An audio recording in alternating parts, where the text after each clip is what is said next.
വേദിയിലും സദസ്സിലുമുള്ള ബഹുമാന്യരെ, സുഹൃത്തുക്കളെ, എനിക്കൊന്ന് ഈ ഒരു പരിപാടിയിൽ പങ്കെടുക്കാനായിട്ട് നിങ്ങൾ കഴിഞ്ഞ 2.5 മാസമായിട്ട് ഷെരീഫ് നിരന്തരം വിളിച്ചുകൊണ്ടിരിക്കുകയാണ്. ഓരോ ദിവസവും വിളിച്ചിട്ട് നീ എന്നാണ് വിളിക്കേണ്ടതെന്ന് ചോദിച്ചിട്ട് ഷെരീഫ് പെർസിസ്റ്റൻസിൻ്റെ പര്യായം ഷെരീഫ് എന്ന് ഞാൻ എഴുതി വെച്ചിട്ടുണ്ട്. അത് ശരിക്കും ഒറ്റയ്ക്ക് വിളിക്കുകയല്ല, എന്നിട്ട് പല സ്ഥലത്ത് നിന്നിട്ട് പല ആളുകൾക്കൊന്ന് വിളിപ്പിക്കുകയും എന്നിട്ട് പോലും എനിക്ക് ശരിക്കും പറഞ്ഞ ഒരു പേജ് റൈറ്റപ്പ് എഴുതി കൊടുക്കാനുള്ള സമയം ഉണ്ടായില്ല. അതിന് വളരെയധികം ക്ഷമ ചോദിക്കുന്നു. ഒരു പക്ഷേ ഈ ഒരു പ്രസന്റേഷൻ കഴിഞ്ഞിട്ട് ഇതിനെക്കുറിച്ചുള്ള കൂടുതൽ വിവരങ്ങൾ ഞങ്ങളുടെ വെബ്സൈറ്റിൽ തന്നെ ലഭ്യമാണ്. അത് സൗജന്യമായിട്ട് ആർക്കും എടുത്ത് ഉപയോഗിക്കാവുന്നതാണ്. അല്ലെങ്കിൽ നമുക്ക് വേറെയും വേദികളിൽ കാണുന്നതിനെക്കുറിച്ച് സംസാരിക്കാം. ഈ ഒരു പ്രസന്റേഷൻ തുടങ്ങുന്നതിന് മുന്നേ എനിക്ക് തോന്നുന്നു ചില കാര്യങ്ങളിൽ നമ്മൾ ഒരു ക്ലാരിറ്റി ഉണ്ടാക്കിക്കൊണ്ട് മുമ്പോട്ട് പോകുന്നത് സോളിഡ് വേസ്റ്റ് മാനേജ്മെന്റ് ഒരു ടെക്നോളജിക്കൽ ഇഷ്യൂ ആണെന്ന് ഞാൻ വിശ്വസിക്കുന്നില്ല. അതൊരു സാങ്കേതിക വിദ്യയുടെ പ്രശ്നമല്ല. പക്ഷേ ആ പ്രശ്നത്തിന്റെ, ആ ഒരു മാലിന്യ പ്രശ്നത്തിന്റെ ഓരോ പ്രദേശത്തും അതിന്റെ സാഹചര്യത്തിൽ അത് നിലനിൽക്കുന്ന സാംസ്കാരിക അന്തരീക്ഷത്തിൽ അതിന്റെ അളവിന്റെ അടിസ്ഥാനത്തിൽ വ്യക്തമായി മനസ്സിലാക്കിയിട്ട് അതിനൊരു സൊല്യൂഷൻ നിർദ്ദേശിക്കുമ്പോൾ മാത്രമേ അത് പരിഹരിക്കപ്പെടുള്ളൂ. അല്ലാതെ ഒരിടത്തുണ്ടാകുന്ന ടെക്നോളജി വേറൊരിടത്ത് റെപ്ലിക്കേറ്റ് ചെയ്തുകൊണ്ട് ലോകത്തിൽ ഒരിടത്തും വേസ്റ്റ് മാനേജ്മെന്റ് സക്സസ്ഫുൾ ആയിട്ട് നടന്നിട്ടില്ല. അപ്പോൾ അതിനെനിക്ക് തുടങ്ങുന്നതിന് മുന്നേ എനിക്ക് ആദ്യം അപ്രീഷിയേറ്റ് ചെയ്യാനുള്ളത് ഡോക്ടർ ബാലസുന്ദരത്തിനാണ്. കാരണം അദ്ദേഹം എടുത്തുള്ളൊരു കൺസേൺ ഉണ്ട്. കാട്ടിലേക്ക് അധികമായിട്ട് പ്ലാസ്റ്റിക് കവറുകൾ പോകുന്നത് ഒരു പ്രശ്നമാണെന്ന് തിരിച്ചറിഞ്ഞിട്ട് ഒരു ശാസ്ത്രജ്ഞന്റെ ക്യൂരിയോസിറ്റിയോടുകൂടി അതിന് ഒരു മാർഗം, പ്രത്യേകിച്ചൊരു മാർഗം കണ്ടെത്തുകയും അത് ഇംപ്ലിമെന്റ് ചെയ്യുകയും ചെയ്തു. അതാണ് യഥാർത്ഥത്തിലുള്ള ശാസ്ത്രം. അത്തരത്തിലുള്ള, കാരണം കമ്പോസ്റ്റിംഗ് എല്ലായിടത്തും ഉണ്ട്. ആദ്യത്തെ കമ്പോസ്റ്റിംഗ് നടന്നതിനെ കുറിച്ചുള്ള റെക്കോർഡ്സ് ഉള്ളത് മെസൊപ്പൊട്ടേമിയയിലാണ്. അവിടെ നിന്ന് ഇങ്ങോട്ട് പലരും പലതരത്തിൽ കമ്പോസ്റ്റിംഗ് പരീക്ഷിച്ചിട്ടുണ്ട്. പക്ഷേ ഓരോ പ്രശ്നത്തിനും നമ്മുടെ മുമ്പിലുള്ള ഒരു പ്രശ്നത്തിനെ പരിഹരിക്കാൻ ആവശ്യമായ അളവിൽ അത്രമാത്രം അതിനപ്പുറത്തേക്ക് പോകാതെ അതിനെ വളരെ ഫോക്കസ് ചെയ്ത് വിജയിപ്പിക്കുമ്പോഴാണ് യഥാർത്ഥ ശാസ്ത്രവും അല്ലെങ്കിൽ യഥാർത്ഥ സാങ്കേതിക വിദ്യയും വികസിക്കുന്നത്. അത്തരത്തിൽ എനിക്ക് ഡോക്ടർ ബാലസുന്ദരത്തിനോട് വളരെയധികം നന്ദിയുണ്ട്. അത് വളരെ നല്ല എഫേർട്ടായിട്ടാണ് എനിക്ക് തോന്നിയിട്ടുള്ളത്. വളരെ പെട്ടെന്ന് പറഞ്ഞു പോകുമ്പോൾ ഇതിനകത്ത് ഉൾക്കൊള്ളിച്ചിട്ടുള്ള പോയിന്റുകൾ ഞാൻ വേറെ വളരെ വ്യത്യസ്തമായിട്ടുള്ളൊരു ആംഗിളിൽ നിന്നാണ് ഞാൻ ഈ വേസ്റ്റ് ഇഷ്യൂവിനെ കുറിച്ച് സംസാരിക്കുന്നത്. ഞാൻ പഠിച്ചിട്ടുള്ളത് വേസ്റ്റ് മാനേജ്മെന്റ് അല്ല. ഞാൻ പഠിച്ചത് കച്ചവടത്തിന്റെ ശാസ്ത്രവും കുറച്ച് സാമ്പത്തിക ശാസ്ത്രവും സ്റ്റാറ്റിസ്റ്റിക്സുമാണ്. പിന്നെ കുറച്ച് ജേർണലിസത്തിന്റെ പ്രാരംഭ കാര്യങ്ങളും പഠിച്ചിട്ടുണ്ട്. കഴിഞ്ഞ ഒരു 12 വർഷമായിട്ട് മാലിന്യങ്ങളുടെ പിറകെയുള്ളൊരു യാത്ര തുടങ്ങിയിരുന്നു. കഴിഞ്ഞ 12 വർഷമായിട്ട് ലോകത്തിൽ എവിടെ പോയി കഴിഞ്ഞാലും എവിടെയെങ്കിലും മാലിന്യം കിടക്കുന്ന കാണുമ്പോഴേക്കും ഒരു ക്യൂരിയോസിറ്റി ഉണ്ടാകുന്നുണ്ട്. അതിൽ ജീവിക്കുന്ന ആളുകളോട് സംസാരിക്കാനായിട്ട് തോന്നാറുണ്ട്. അപ്പോൾ അതുകൊണ്ട് അങ്ങനെ കിട്ടിയിട്ടുള്ള ജീവിതാനുഭവങ്ങളാണ് ഇതിനകത്ത് ഏറെയുള്ളത്. അപ്പോൾ അതുകൊണ്ട് തന്നെ ഇതൊരു അക്കാഡമിക് പ്രസന്റേഷൻ അല്ല. പരമാവധി ശാസ്ത്രീയ വസ്തുക്കൾ ഉൾക്കൊള്ളിക്കാനായിട്ട് ശ്രമിച്ചിട്ടുണ്ടെങ്കിലും അതിനൊരു പരിമിതിയുണ്ട്. ഒരു ശാസ്ത്ര വിദ്യാർത്ഥി അല്ലാത്ത നിലയ്ക്ക് അതിന് ചില പരിമിതികൾ കണ്ടേക്കാം. അത് ദയവായിട്ട് പുറത്തുക.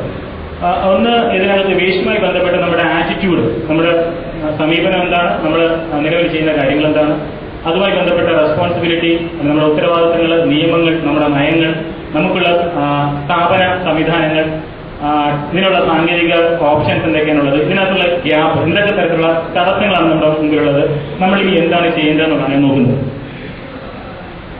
വേസ്റ്റിനെ കുറിച്ച് പറയുമ്പോൾ നമുക്ക് പല വലിപ്പത്തിൽ കാണാം. ഞാനിവിടെ ഇരുന്നുകൊണ്ട് ആന എന്ന് പറയുമ്പോൾ നിങ്ങളുടെ മനസ്സിലും ആന എന്നൊരു ചിത്രം വരും. പക്ഷേ അത് ഓരോരുത്തരും ഓരോ തരത്തിലുള്ള ആനയാണ്. ഞാൻ കാണുന്ന ഒരുപക്ഷെ ഞാൻ ആദ്യം ഒരു കാട്ടിൽ വെച്ച് കാണുന്ന ഒരു ആനയുടെ ചിത്രമായിരിക്കും എനിക്കുള്ളത്. വേറൊരാൾക്ക് ഉത്സവപ്പറമ്പിൽ ആനയായിരിക്കും, വേറൊരാൾക്ക് മരിക്കാൻ കിടക്കുന്ന ആനയായിരിക്കും. അപ്പോൾ പലതരത്തിലുള്ള, അതുപോലെ തന്നെ വേസ്റ്റിനെ കുറിച്ച് പറയുമ്പോഴും ഓരോ മനുഷ്യന്റെ മനസ്സിലും ഓരോ തരത്തിലുള്ള ചിത്രമാണ് വരിക. ഇത് കോയമ്പത്തൂർ പട്ടണത്തിന് പുറത്ത് വെള്ളല്ലൂർ എന്ന് പറയുന്ന ഒരു ഗ്രാമത്തിൽ ഏറ്റവും കൂടുതൽ പച്ചക്കറി കൃഷി ചെയ്യുന്ന ഒരു ഗ്രാമത്തിലെ കടലാണ്, പ്ലാസ്റ്റിക്കിന്റെ കടലാണ്. കോയമ്പത്തൂർ നഗരത്തില് വികസനം വരുന്നുണ്ട്. നമ്മുടെ വികസനത്തിനെ കുറിച്ച് എനിക്കുള്ള ഈ ഫോറത്തിൽ ഒരുപാട് ചർച്ചകൾ നടക്കുന്നുണ്ട്. അതിന്റെ ഒരു ബാക്കി പത്രമാണ് വേസ്റ്റ്. അപ്പൊ നമ്മൾ ഇത് വേസ്റ്റ് ആണെന്ന് പറയും. പക്ഷേ നമ്മൾ അത് മാത്രം കൊണ്ടുണ്ടായ പരിഹരിക്കാൻ പോയ പ്രശ്നം കൂടുതൽ വഷളാവും. കാരണം അതിനകത്ത് ഇങ്ങനെയും കൂടെ ജീവിതങ്ങൾ കൂടിയുണ്ട്. അത് 1-2 പേരല്ല, ഒരുപാട് ആളുകൾ. അവരാരാണെന്ന് നമ്മൾ ചോദിക്കണമെങ്കിൽ, അവരെന്തുകൊണ്ട് അവിടെ നമ്മൾ ചോദിക്കേണ്ടി വരികയാണെങ്കിൽ അത് വളരെ അസ്വസ്ഥമായ ചില ഉത്തരങ്ങളിലേക്കാണ് കൊണ്ടെത്തിക്കുന്നത്. നമ്മൾ ജീവിക്കുന്ന ഈ സമൂഹത്തിൽ, നമ്മൾ ജീവിക്കുന്ന ഈ കാലഘട്ടത്തിന്റെ അതിരുകളിൽ ജീവിക്കാൻ ഇത് അവരുടെ വിധിയാണെന്ന് പലരും പറഞ്ഞ് ആശ്വസിക്കുന്നു. പക്ഷെ ഞാൻ അങ്ങനെ വിശ്വസിക്കുന്നില്ല. അത് അവരുടെ വിധിയല്ല, അത് നമ്മൾ വിധിച്ചതാണ്. നമ്മൾ ഓരോരുത്തരും നമുക്ക് ആവശ്യത്തിലെത്താൻ, കുടിയന്റെ ഒരു ആർഗ്യുമെന്റ് ഉണ്ടല്ലോ, എന്റെ കാശ് കൊണ്ട് ഞാൻ കുടിക്കുന്ന, നിനക്ക് എന്താണെന്ന് ചോദിക്കുന്ന അതേ ധാർഷ്ട്യത്തോടുകൂടി എന്റെ കയ്യിൽ കാശുണ്ട്, ഞാൻ അധ്വാനിച്ച കാശുണ്ട്, എനിക്ക് ഇഷ്ടമുള്ളതുപോലെ ഞാൻ പെരുമാറും, ഉപയോഗിക്കും എന്ന് വാശിയോടുകൂടി നമ്മൾ ഉപഭോഗം നടത്തിക്കൊണ്ട് മുമ്പോട്ട് പോകുന്നതിന്റെ ഒരു ഇരകളാണ് ഈ കാണുന്നത്. ഒരു ഇടയ്ക്കുന്ന ഡിസ്ട്രാക്ഷൻ ഉണ്ടായി. എന്റെ പഴയ സുഹൃത്തിന് ഒരു ഇപ്പോഴാണ് എന്റെ സ്കൂളിൽ പഠിച്ചാലാണ്, സന്തോഷമുണ്ട്.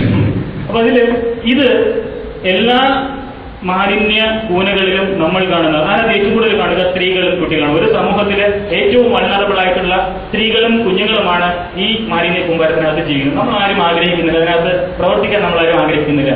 ഈ ചിത്രം കുറച്ചുകൂടി മാറി നമ്മൾ കാണുകയാണെങ്കിൽ തിരുവനന്തപുരം നഗരത്തിൽ നിന്നെടുത്തുള്ളതാണ്. ഒരു സ്ത്രീ മാലിന്യം കൊണ്ടുപോകുന്ന ഒരു ഓട്ടോറിക്ഷയുടെ പുറകിലുണ്ട്. ഈ ചിത്രം ഞാൻ എടുത്തു കഴിഞ്ഞ് ഒരാഴ്ച കഴിഞ്ഞപ്പോഴേക്ക് ഈ സ്ത്രീ റോഡിൽ നടുതല്ലി വീണ് കുറച്ച് ദിവസം ആശുപത്രിയിൽ കിടക്കുകയും ചെയ്തു. കുഴപ്പമൊന്നുമില്ല, കാരണം അവർക്ക് സർക്കാരിന്റെ പ്രൊട്ടക്ഷൻ ഒന്നും ഇല്ലാത്തതുകൊണ്ട് തന്നെ അവരുടെ സ്വന്തം കാശ് ചിലവാക്കിയിട്ട് ആശുപത്രിയിൽ ചികിത്സ ചെയ്യേണ്ടി വന്നു. അത്രയും ദിവസം പണിക്ക് പോകാൻ പറ്റാത്തതുകൊണ്ട് കുടുംബ പട്ടിണിയിലായി. നമ്മൾ എപ്പോഴും വേസ്റ്റ് മാനേജ്മെന്റിനെ കുറിച്ച് പറയുമ്പോൾ നമ്മൾ ആദ്യം പറഞ്ഞു കുടുംബശ്രീയെ വിളിക്കാം. കാരണം കുടുംബശ്രീയാണ് മാലിന്യം സംസ്കരിക്കുന്നത്. അത് നമ്മുടെ ഇടയിൽ തന്നെ നമ്മുടെ അബോധ മനസ്സിലുള്ള അല്ലെങ്കിൽ ബോധ മനസ്സിലുള്ള ഒരു ജെൻഡർ ഇഷ്യൂ ആണ്. കാരണം അതൊക്കെ സ്ത്രീകളാണ്. വേസ്റ്റുമായിട്ട് ബന്ധപ്പെട്ട കാര്യങ്ങളൊക്കെ സ്ത്രീകളാണ് കൈകാര്യം ചെയ്യുന്നത്. വീട്ടിൽ ഏറ്റവും ഭംഗിയാക്കി വെക്കുന്നത് പൂമുഖം, അവിടെ പുരുഷന്മാരും. വീട്ടിൽ ഏറ്റവും മോശമായിട്ടുള്ള സ്ഥലം അടുക്കളയും അതിന്റെ പിന്നാമ്പുറം, അത് സ്ത്രീകൾ കൈകാര്യം ചെയ്യുന്ന ഒരു മാനസിക അവസ്ഥയുണ്ട്. ഇത് വികലമായ ഒരു കാഴ്ചപ്പാടിന്റെ, സഹജീവികളോടുള്ള വികലമായ ഒരു പെരുമാറ്റത്തിന്റെ ഒരു അടയാളമാണ്. അതുകൊണ്ട് അവരിങ്ങനെ സഞ്ചരിക്കേണ്ടി വരുന്നുണ്ട്. ഒരു പ്യൂണിന്റെയോ ഒരു ക്ലർക്കിന്റെയോ ഭാര്യയെ ഈ പണിക്ക് വിടാൻ നമ്മൾ ആരും തയ്യാറാണ്. എന്റെ സഹോദരിയെയോ എന്റെ ഭാര്യയെയോ ഈ ഒരു ജോലിക്ക് വിടാൻ ഞാൻ തയ്യാറാവില്ല. അപ്പൊ അവരിതിലേക്ക് വരുന്നത് അത്രമാത്രം ജീവിത സാഹചര്യങ്ങൾ മോശമായതുകൊണ്ടാണ് അവരിതിലേക്ക് വരുന്നത്. അല്ലാതെ നമ്മുടെ നാടൊക്കെ ഒന്ന് വൃത്തിയാക്കി കളയാം എന്ന് ഉള്ള ഒരു ഇത് കൊണ്ട് അവരിങ്ങോട്ട് വന്നിട്ടുള്ളതല്ല. അപ്പൊ ഇത് ഇവരുടെ ജീവിതവും ഇതുമായിട്ട് ബന്ധപ്പെടുത്തി ആലോചിക്കാതെ അതിനൊരു പരിഹാരം നിർദ്ദേശിക്കാതെ നമ്മൾ മുമ്പോട്ട് പോകുകയാണെങ്കിൽ എന്തൊക്കെ സാങ്കേതിക വിദ്യ കൊണ്ടുവന്നു കഴിഞ്ഞാലും ഇരുട്ടുകൊണ്ട് നമുക്ക് എല്ലാ ദിവസവും സസ്റ്റൈനബിൾ ആയിട്ട് ഓട്ടം അടച്ചുകൊണ്ടിരിക്കാം. അപ്പൊ ഇതിനകത്തുള്ള ഒരു ആറ്റിറ്റ്യൂഡും പ്രാക്ടീസും എന്ന് പറയുന്നത്, ഒന്ന് നമ്മളെല്ലായ്പ്പോഴും നമുക്ക് എല്ലാത്തിനും സാങ്കേതിക പദങ്ങളുണ്ട്, സാങ്കേതിക പദങ്ങൾക്ക് നിർവചനങ്ങളുണ്ട്, അർത്ഥം വേറെയാണെങ്കിൽ യൂസ്ലെസ് ആയിട്ടുള്ള എല്ലാം വേസ്റ്റാണ്. അപ്പൊ ഒരുപക്ഷെ ഇവിടെ നിൽക്കുന്ന ഞാനും കുറച്ച് മുന്നോട്ട് വേണമെങ്കിൽ വേസ്റ്റ് എടുക്കാം, കുറച്ച് കഴിയുമ്പോൾ അധികമായിട്ട് ബോറടിപ്പിക്കാൻ നിങ്ങൾക്ക് വേസ്റ്റ് ആയിട്ട് ഫീൽ ചെയ്യാം. നമുക്ക് ആള് വേസ്റ്റാണ്, സമയം വേസ്റ്റാണ്, എന്തും വേസ്റ്റാണ്. നമ്മൾ ഏറ്റവും കൂടുതൽ പാഴാക്കി കളഞ്ഞിട്ടുള്ള ഒരു വാക്ക് വേസ്റ്റ് ആയിരിക്കും. ചിലപ്പോൾ നമ്മളെല്ലാത്തിനും നമ്മൾ വേസ്റ്റ് വേസ്റ്റ് എന്ന് പറയാം. അപ്പൊ യൂസ്ലെസ് ആണ് എന്ന് നമ്മൾ തീരുമാനിച്ചു, അതായത് കൊല്ലാൻ തീരുമാനിച്ചു കഴിഞ്ഞു. ഇനി get read of somehow somewhere somebody. എനിക്ക് വയ്യ, ഇത് ആരെങ്കിലും ചെയ്യണം. തിരുവനന്തപുരത്ത് വരികയാണെങ്കിൽ എന്റർടൈൻമെന്റ് ഒരുപാട് കാഴ്ചകളുണ്ട്. കാർഡിയോളജിസ്റ്റ് ദിവസം 4 കിലോമീറ്റർ നടക്കണം എന്ന് പറയുന്നതിന് പകരം ആ മ്യൂസിയത്തിന് ചുറ്റും 4 റൗണ്ട് നടക്കാൻ പറഞ്ഞതുകൊണ്ട് മാത്രം നെടുമങ്ങാട് നിന്ന് 18-20 കിലോമീറ്റർ കാർ ഓടിച്ച് മ്യൂസിയത്തിൽ വന്നിട്ട് നടക്കുന്ന ആളുകളുടെ തിരുവനന്തപുരം നഗരത്തിൽ ഈ കാറിൽ വരുമ്പോൾ വേസ്റ്റ് ഒരു പ്ലാസ്റ്റിക് കവറിലാക്കി കൊണ്ടുവന്നിട്ട് വഴിയിൽ ഉപേക്ഷിച്ച് പോകുന്നുണ്ട്. നേരത്തെ പട്ടിയുടെ വേസ്റ്റ് ബോക്സ് ഇടുന്നതിനെ കുറിച്ച് പറയുമ്പോൾ ഈ ചിരിയാണുള്ളത്. കാരണം തിരുവനന്തപുരത്ത് പട്ടിയെ കൊണ്ടല്ലേ കനാക്കുന്ന് പാലത്തിൽ വരും. കനാക്കുന്ന് പാലത്ത് ചരിത്രപരമായിട്ടുള്ള സ്ഥലമാണ്. അവിടെ വരുന്നത് പട്ടിയെ തൂറിക്കാനാണ്. ആ രാജാവിന്റെ ഒരു വിധി ചരിത്രത്തിൽ പട്ടി തൂറുന്ന ഒരവസ്ഥയാണ്. ഇത് എങ്ങനെയെങ്കിലും കളയണം എന്ന് തീരുമാനിച്ചു കഴിഞ്ഞാൽ നമുക്ക് നമ്മുടെ മുമ്പിൽ ഓപ്ഷൻസ് പലതാണ്. അപ്പൊ ചില സാങ്കേതിക വിദ്യകളോട് നമ്മൾ പുറംതിരിഞ്ഞ് നിൽക്കേണ്ടി വരും. തീവണ്ടിക്ക് മുമ്പ് ചാടിച്ചാവാൻ തീരുമാനിച്ചു കഴിഞ്ഞാൽ അത് ജയന്തി ജയനായാലും എന്ത്, ഗുഡ് ട്രെയിൻ ആയാലും എന്ത്, നിങ്ങളുടെ മുമ്പിലുള്ള റിസോഴ്സസ് നിങ്ങൾ നശിപ്പിച്ചു കളയാൻ തീരുമാനിച്ചു കഴിഞ്ഞാൽ, നേരത്തെ ഞാൻ കാണിച്ച ജീവിതങ്ങൾക്ക് കൂടി പങ്കുവയ്ക്കാതിരിക്കാൻ നിങ്ങൾ തീരുമാനിച്ചു കഴിഞ്ഞാൽ നിങ്ങൾക്ക് ഒരുപാട് ടെക്നോളജികൾ കത്തിച്ച്, അത് പൈറോളിസ് ആകട്ടെ, ഇൻസിനറേഷൻ ആകട്ടെ, അല്ലെങ്കിൽ ലാൻഡ് ഫിൽ ആകട്ടെ, അത് ഒരു കോംപ്രമൈസ് ആണ്, അതൊരു ടെക്നോളജി, ഒരു സൊല്യൂഷനാണെന്ന് ഞാൻ വിശ്വസിക്കുന്നത്. കാരണം ഈ പറഞ്ഞ സ്ഥലങ്ങളിലെല്ലാം ലോകത്തിന്റെ പല ഭാഗത്ത് ഇതിന്റെ പിറകിൽ ഈ സാങ്കേതിക വിദ്യകളെ കുറിച്ച് പഠിക്കാൻ വേണ്ടി മാത്രം ഒരുപാട് യാത്രകളുള്ള ഒരാളാണ് ഞാൻ. മാത്രമല്ല എന്റെ സംഘടനയിലെ ബാക്കിയുള്ള ആളുകൾക്ക് ഇതിന്റെ ഭാഗമായിട്ട് ഒരുപാട് സുഹൃത്തുക്കളുണ്ട്. അപ്പൊ ഏറ്റവും കൂടുതൽ സുഹൃത്തുക്കളുള്ളത് മാലിന്യങ്ങൾ ശേഖരിച്ച് വിൽക്കുന്ന ആളുകളോട്ട് ബന്ധപ്പെട്ടിട്ടാണ്. അപ്പൊ അതുകൊണ്ട് തന്നെ ഇതുമായിട്ട് ബന്ധപ്പെട്ട കൂടുതൽ കാര്യങ്ങൾ അങ്ങനെ പറയേണ്ടി വരും. അടുത്തൊരു പ്രശ്നം വരുന്നത് റൈറ്റ്സ് വേഴ്സസ് ഡ്യൂട്ടീസ് ആണ്. റൈറ്റ്സ് നമ്മളെല്ലാവരും വളരെ ബോൾഡ് 18 പോയിന്റ് ലെറ്ററിൽ നമ്മൾ പറയും റൈറ്റ് എന്റെ അവകാശമാണ്. ഇത് മുനിസിപ്പാലിറ്റിയുടെ എനിക്ക് നല്ല ഓർമ്മയുണ്ട്. കുറച്ചു കാലങ്ങൾക്ക് മുമ്പ് എറണാകുളത്ത് വെച്ചാണ് നടന്ന ഒരു മാലിന്യ പ്രശ്നമായിട്ട് ബന്ധപ്പെട്ട ഒരു ചർച്ചയ്ക്കകത്ത് ആ ചർച്ച നടക്കുന്നതിന് പുറത്ത് ഒരുപാട് പോസ്റ്റേഴ്സ് ഉണ്ടായിരുന്നു. ജനങ്ങൾ തന്നെ മാലിന്യം കൈകാര്യം ചെയ്യുന്നതിനായിട്ട് നിർബന്ധിക്കുന്നത് സർക്കാർ ഉത്തരവാദിത്തം ഒളിച്ചോടുന്നതിന് തുല്യമാണെന്നും അത് അരാജകവൽക്കരണത്തിലേക്ക് പോകുകയാണെന്നൊക്കെ പറഞ്ഞിട്ടുള്ള ഒരുപാട് ആർഗ്യുമെന്റ്സ് ഉണ്ടായിരുന്നു. പക്ഷേ എന്തൊക്കെ പറഞ്ഞു കഴിഞ്ഞാൽ നമുക്ക് ചില റൈറ്റ്സ് ഉണ്ട്. പക്ഷെ നമ്മൾ ആ റൈറ്റ്സ് വളരെ വലുതായിട്ട് പറയുകയും ഡ്യൂട്ടീസ് എല്ലാം ഇപ്പോഴും ചെറുതായിട്ട് നമ്മൾ പറയുകയും ചെയ്യുന്നുണ്ട്. പിന്നെ നമ്മുടെ മുമ്പിലുള്ള ഓപ്ഷൻസ് ഡംപിങ്, ബേണിംഗ്, ബറിയിങ് ആണ്. വലിച്ചെറിയുക, അല്ലെങ്കിൽ അത് കത്തിക്കുക,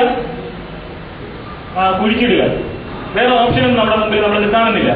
ഈ വേസ്റ്റ് ഡയമെൻഷൻസ് മനസ്സിലാക്കാതെ, വേസ്റ്റ് വിവിധ തലങ്ങൾ മനസ്സിലാക്കാതെ നമ്മൾ മുമ്പോട്ട് പോയി കഴിഞ്ഞാൽ ഈ പ്രശ്നത്തിന് ഒരു കാലത്തും പരിഹാരം ഉണ്ടാകാൻ പോകുന്നില്ല. അപ്പൊ അതിൽ ഒന്ന്, മാലിന്യത്തിന് ഓരോരുത്തരും ഓരോ രീതിയിലാണ് കാണുന്നത്. പൊട്ടൻ ആന കണ്ടതുപോലെ ചിലർ ഇതൊരു എസ്തെറ്റിക്കൽ പ്രോബ്ലം മാത്രമാണ്. എറണാകുളത്തുള്ള വരേണ്യവർഗത്തിനെ സംബന്ധിച്ച് ഇതൊരു എസ്തെറ്റിക്കൽ ഇഷ്യൂ ആണ്. അവരുടെ ഫോറിൻ ഫ്രണ്ട്സ് വരുമ്പോൾ ഇവിടെ വേസ്റ്റ് കിടന്നത് മോശമല്ല, നമ്മുടെ സ്റ്റാറ്റസിന് മോശമല്ല എന്ന് തോന്നുന്ന ഒരു എസ്തെറ്റിക് സെൻസ് ഉണ്ട്. ഭയങ്കര സൗന്ദര്യബോധമുള്ള ആളുകളാണ് നമ്മൾ ഓരോരുത്തരും. നമ്മുടെ പട്ടണങ്ങളൊക്കെ നമ്മൾ വളരെയധികം മോടി പിടിപ്പിച്ചിട്ടുണ്ട്. ഏറ്റവും ഭംഗിയായ രീതിയിൽ ഫ്ലക്സ് ബോർഡിൽ നമ്മൾ ബോർഡ് വെച്ചിട്ടുണ്ട്. പക്ഷെ ആ സ്ട്രീറ്റിലെ മൊത്തം ബോർഡ് എടുത്ത് നോക്കുകയാണെങ്കിൽ മൊത്തം വൃത്തികേടായിരിക്കും. ഓരോരുത്തരുടെയും ബോർഡ് ഭയങ്കര ഭംഗിയുള്ളതാണെങ്കിൽ കളക്റ്റീവായിട്ട് യാതൊരു സൗന്ദര്യമില്ലാത്ത അവസ്ഥ. അതാണ് നമ്മുടെ എസ്തെറ്റിക് സെൻസ്. രണ്ടാമതിനൊരു ഹെൽത്ത് ആൻഡ് സാനിറ്റേഷൻ ആംഗിളിൽ ഇതിനെ കാണുന്നവരുണ്ട്. ശരിക്കും ഒരു ആരോഗ്യ പ്രശ്നമായിട്ട് അല്ലെങ്കിൽ ഈച്ച, കൊതുക്, ഇതുമായിട്ട് ബന്ധപ്പെട്ടുള്ള പബ്ലിക് ഹെൽത്ത് ഇഷ്യൂസിനെ കുറിച്ച് സംസാരിക്കുന്ന ആളുകളുണ്ട്. അങ്ങനെ ഒരു പ്രശ്നം അല്ലെങ്കിൽ അങ്ങനെ ഒരു വശം ഇതിലുണ്ട്. അതിനേക്കാൾ ഉപരി നിങ്ങൾ ഇനി ബൂസ്റ്റ് കഴിച്ചതുകൊണ്ടോ ഹോർലിക്സ് കഴിച്ചതുകൊണ്ടോ നിങ്ങളുടെ ആരോഗ്യം മെച്ചപ്പെടാൻ പോകുന്നില്ല. നിങ്ങൾ ജീവിക്കുന്ന പരിസ്ഥിതിയുടെ ആരോഗ്യം മോശമാണെങ്കിൽ എന്ത് ചെയ്തിട്ടും കാര്യമില്ല. മാധ്യമം ഈ രംഗത്തില് ഷാജർ ഖാന്റെ ലേഖനമുണ്ട് വിളപ്പിശാലയെ കുറിച്ച്. 1998 മുതൽ ഇതിന്റെ പിറകെ പോയിട്ടുണ്ട്. അവിടെ ആളുകളുടെ ജീവിതം കാണാൻ പഠിച്ചിട്ട് ഇപ്പം അങ്ങോട്ട് പോകുന്നതിനെ നിർത്തിയിട്ടുണ്ട് ഞാൻ.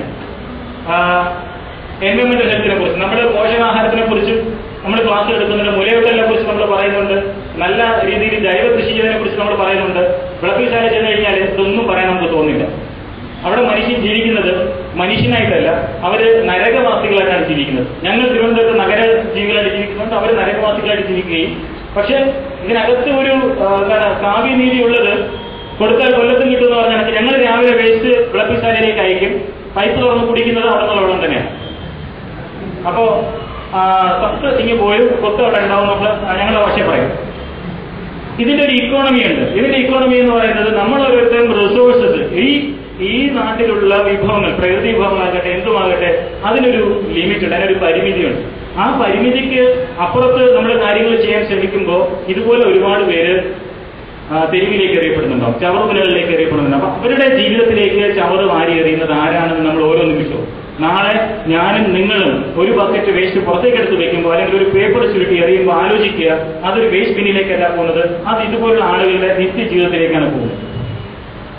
നമ്മൾ ഓരോ ദിവസവും ഇങ്ങനെ ചെയ്യുന്നത് നമ്മൾ വളരെ ബാക്കി എല്ലാ കാര്യങ്ങളും ചാരിറ്റി ചെയ്യുന്ന ഒരുപാട് പേരുണ്ട്. നമ്മൾ പ്രാർത്ഥിക്കുന്നവരുണ്ട്, നമ്മൾ പാർട്ടികളിൽ വിശ്വസിക്കുന്നവർ, സമത്വത്തിൽ വിശ്വസിക്കുന്നുണ്ട്. പക്ഷെ ഓരോ ദിവസവും എല്ലാ കേരളീയരും അറിഞ്ഞും അറിയാതെയും ചെയ്തുകൊണ്ടിരിക്കുന്ന ഇതാണെന്ന് തിരിച്ചറിയുക. അത് പ്രത്യേകിച്ച് മുലയൂട്ടുന്ന അമ്മമാരുടെ രാജസ്ഥാനിലൊക്കെ പോയി കഴിഞ്ഞാൽ സങ്കടം തോന്നും. അതിനകത്ത് കൈക്കുഞ്ഞുമായിട്ട് വന്നിട്ട് അതിനകത്ത് അവസാനത്തെ തരിമ്പ് കടലാസ് നുള്ളിപ്പറക്കി വിറ്റ് ജീവിക്കാനുള്ള ശ്രമം, ഇത് വളരെ ഭീകരമായിട്ടൊരു മുഖമാണ്. വേസ്റ്റുമായിട്ട് ബന്ധപ്പെട്ട് നോക്കുമ്പോൾ നമ്മൾ കാണേണ്ട ഒരു മുഖമാണ്. ഇത് പരിഹരിക്കാതെ നമുക്ക് മുമ്പോട്ട് പോകാൻ പറ്റില്ല. ഇതിനകത്തൊരു ജസ്റ്റിസിന്റെ ഒരു ഇഷ്യൂ ഉണ്ട്. നമ്മുടെ നാട്ടിൽ ഒരുപാട് നീതിയെക്കുറിച്ചും ന്യായത്തിനെ കുറിച്ചൊക്കെ നമ്മൾ വാദവരാതെ സംസാരിക്കാറുണ്ട്, മനുഷ്യാവകാശത്തെ കുറിച്ചൊക്കെ നമ്മൾ സംസാരിക്കാറുണ്ട്. ഇത് ഇന്ത്യയിലെ തന്നെ മാതൃക പ്ലാന്റായിട്ട് വാഴ്ത്തപ്പെട്ട, അവിടെ നിന്ന് പ്രത്യേകിച്ച് വാഴ്ത്തപ്പെട്ട ചെയിൻ പദ്ധതി കൊടുത്ത് വിളപ്പിൽശാല ഖരമാലിന്യ സംസ്കരണ പ്ലാന്റാണ്. അപ്പോൾ ഈ ചെയിൻ വിളപ്പിൽശാലയിൽ ആധുനിക ശാസ്ത്ര സാങ്കേതികത ഉപയോഗിച്ച് പ്രവർത്തിക്കുന്നിടത്ത് ആധുനിക സംവിധാനങ്ങൾ ഉപയോഗിച്ച് ഒരു സ്ത്രീ ജോലി ചെയ്യുന്നതാണ്. അപ്പൊ അവരെ പ്രൊട്ടക്ട് ചെയ്യാനായിട്ട് എന്തൊക്കെയാണ് കൊടുത്തിരിക്കുന്നത് നോക്കൂ. കയ്യിൽ ഒരു കൈയുടെ കഷ്ണം കൊടുത്തിട്ടുണ്ട്, ഒരു തോർത്ത് കൊടുത്തിട്ടുണ്ട്, ഒരു നല്ല സ്ലിപ്പേഴ്സ് കൊടുത്തിട്ടുണ്ട്, ഒരു ചൂര് കൊടുത്തിട്ടുണ്ട്. കൈകാര്യം ചെയ്യുന്ന 200 ടൺ വേസ്റ്റാണ്. ഞാൻ ചലഞ്ച് ചെയ്യുകയാണ്, നിങ്ങൾ ഇവിടെ ഇരിക്കുന്ന ഇത്രയും പേരെ കൊണ്ട് വിളപ്പിൽശാലയിൽ ആ പ്ലാന്റിന് അടുത്തുവരെ പോകേണ്ട, നിങ്ങൾ ജിയോട്ടൻ അറിയാം. അതിനൊരു 300 മീറ്റർ ഇപ്പുറം വരെ പോയി കഴിഞ്ഞാൽ ഈ ഇരിക്കുന്ന ഒരു പകുതി പേര് ബോധം കെട്ട് വീഴും. അതിനകത്ത് ഒരു 70% ആളുകൾ അവിടെ ഛർദ്ദിക്കും. ആ സ്ഥലത്താണ് ഒരു സ്ത്രീ ജോലി. ഇവർക്ക് ഈ ജോലി ചെയ്ത് കഴിഞ്ഞിട്ട് വീട്ടിൽ പോയിട്ട് കുഞ്ഞിനെ നോക്കണം, കുടുംബത്തിന് നോക്കണം, ഭക്ഷണം ഉണ്ടാക്കണം, ഇതൊക്കെ ചെയ്യണം.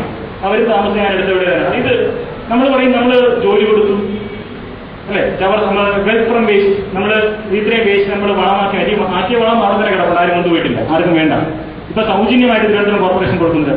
ഇതിനകത്ത് വളരെ വലിയൊരു പൊളിറ്റിക്സ് ഉണ്ട്, അതും ചർച്ച ചെയ്യപ്പെട്ടതാണ്. മാലിന്യ സംസ്കരണവുമായിട്ട് ബന്ധപ്പെട്ടിട്ട് നമ്മൾ ചർച്ച ചെയ്യപ്പെടാതെ പോകുന്ന ഒരു വലിയ വിഷയം ഇത് തന്നെയാണ്. ഒരു സമൂഹത്തിലെ 20% താഴെ വരുന്ന ആളുകൾ ഉണ്ടാക്കുന്ന വേസ്റ്റ് മുഴുവനെ കൈകാര്യം ചെയ്യേണ്ടി വരുന്നത് അല്ലെങ്കിൽ അനുഭവിക്കേണ്ടി വരുന്നത് ബാക്കിയുള്ള 80% ആളുകളാണ്. മൊത്തം മാലിന്യത്തിന്റെ 60 മുതൽ 80% വരെ മാലിന്യങ്ങൾ ഉണ്ടാകുന്നത് സമൂഹത്തിലെ 20% വരുന്ന ആളുകളാണ്. വളരെ ലോജിക്കലാണ്. കാരണം ഉള്ളവനെ ഉണ്ടാക്കാൻ പറ്റുള്ളൂ, വേസ്റ്റ് ഇല്ലാത്തവൻ, കാശില്ലാത്തവൻ പോയിട്ട് വേസ്റ്റ് ഉണ്ടാക്കാൻ പറ്റില്ല. ഇത് ഈ ഇവർക്ക് വേണ്ടിയാണ് പല സംവിധാനങ്ങളും കേന്ദ്ര സർക്കാരുകൾക്കും വിദേശ ബാങ്കുകളും ധനസഹായമായിട്ടുള്ളത്. അതൊരു സഹായമല്ല, അത് ശരിക്കും ദ്രോഹമാണ്. അത് വേറെ തരത്തിൽ നമ്മളെ കൂട്ടിയിടാൻ വേണ്ടി തളയ്ക്കാൻ വേണ്ടി കൊടുക്കുന്ന പണമാണ്. ആ പണം ഉപയോഗിച്ച് ചെയ്യുന്നതിന് അവർ ചില നിർദ്ദേശങ്ങൾ വയ്ക്കും. വളരെ കൃത്യമായിട്ട് അതിന്റെ ക്വാളിഫിക്കേഷൻ പറയും. വളരെ ചെറിയ ക്വാളിഫിക്കേഷനാണ് അവർ പറയുന്നത്. അതായത് വലത്തെ കവളിൽ ജനിക്കുന്നതായ കറുത്ത മറുകൾ ആൾ മാത്രമേ ജോലി ചെയ്യാവുന്നവർ പറയും.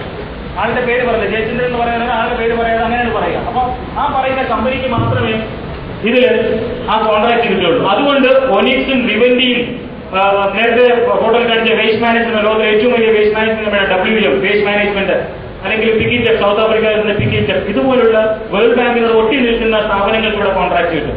ജനകീയമായിട്ട് ജനങ്ങൾ നടത്തിക്കൊണ്ടിരിക്കുന്ന പല സംവിധാനങ്ങളും അട്ടിമറിക്കപ്പെടും. അവർ വരുമ്പോൾ ഇപ്പം നാഗ്പൂരിൽ അവർ വന്നു കഴിഞ്ഞപ്പോൾ സംഭവിച്ചിട്ടുള്ളത് ആക്രി പെറുക്കി ജീവിക്കുന്ന ആളുകളെ മുഴുവനും അവിടെ നിന്ന് ഒഴിവാക്കി. അത് മുഴുവൻ ഈ കമ്പനിയാണ് ചെയ്തത്. എന്നിട്ട് അവരെന്താണ് ചെയ്തത്? മദ്രാസിൽ ഒനിക്സ് വേസ്റ്റ് മുഴുവൻ വലിയ വൻകിട യന്ത്രങ്ങൾ വെച്ചിട്ട് ശേഖരിച്ച് കൊണ്ടുപോയിട്ട് കുമ്പിടിപ്പുണ്ടി കൊണ്ട് കളയുന്നുണ്ട്. കുമ്പിടിപ്പുണ്ടി എന്ന് പറഞ്ഞ ചതുപ്പ് സ്ഥലമാണ്. സാധാരണക്കാർ വളരെ പാവപ്പെട്ടവർ ജീവിക്കുന്ന ഒരു സ്ഥലമാണ്. അപ്പൊ ഇതിന്റെ രാഷ്ട്രീയം സാമ്പത്തികമായിട്ടൊരു രാഷ്ട്രീയമുണ്ട്, സാമ്പത്തിക താല്പര്യമുണ്ട്, അതിന് അങ്ങനെ ഒരു ഇടപെടലുണ്ട്. പിന്നെ ലോകത്തിലുള്ള ഏത് വേസ്റ്റ് മാനേജ്മെന്റ് സിസ്റ്റം പ്രവർത്തിക്കുന്ന സ്ഥലം നിങ്ങളൊന്ന് പരിശോധിക്കുക. അതിന് ചുറ്റും താമസിക്കുന്ന ആളുകൾ ആരാണെന്ന് നോക്കുക.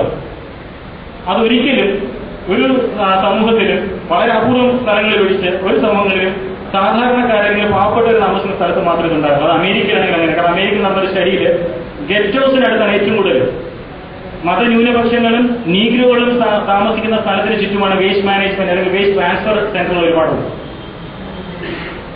ഇത് നമ്മൾ അങ്ങനെ അന്വേഷിച്ച് പോകുമ്പോൾ മാത്രമേ ഇതിനകത്തൊരു വളരെ വലിയ ഒരു ഒരു തരത്തിലുള്ള നമ്മൾ വർണ്ണവിവേചനം കാണുന്നത്. അപ്പൊ അതിനകത്ത് അത്തരത്തിലുള്ള ചില രാഷ്ട്രീയങ്ങളും വർണ്ണവിവേചനത്തിലെ രാഷ്ട്രീയവും നമ്മൾ തിരിച്ചറിയേണ്ട ആവശ്യമുണ്ട്. അപ്പൊ നിലവിലുള്ള വേസ്റ്റ് മാനേജ്മെന്റ് സംവിധാനം എന്ന് പറഞ്ഞാൽ ഡംപിംഗ് ആണ്. NIMBY syndrome, not in my backyard, എന്റെ വീട്ടുപറമ്പിൽ വേണ്ട, അല്ലെങ്കിൽ എന്റെ വീട്ടിൽ പുറത്ത് എന്നെക്കാളും ശക്തിയും കനവും കുറഞ്ഞ ഒരാളിന്റെ വീട്ടുപറമ്പിലേക്ക് വേസ്റ്റ് വലിച്ചെറിയാൻ എനിക്ക് ഒരു ഉളുപ്പുമില്ല. എന്റെ വീട്ടിനപ്പുറം താമസിക്കുന്നത് സബ് ഇൻസ്പെക്ടർ അല്ലെങ്കിൽ അണ്ടർ സെക്രട്ടറി, തിരുവനന്തപുരത്തെ കംപ്ലീറ്റ് ഇങ്ങനെയുള്ള ആളുകളാണ്. അണ്ടർ സെക്രട്ടറി ആയിരിക്കും, എല്ലാ ആളുകളും അങ്ങനെ ആയിരിക്കും. അപ്പൊ അതുകൊണ്ട് അവിടെ വലിച്ചെറിയില്ല. ഒരു പാവപ്പെട്ട കൂലിവേലക്കാരുടെ പറമ്പിലേക്ക് വലിച്ചെറിയുള്ളൂ. അത് ഏതോ ഒരു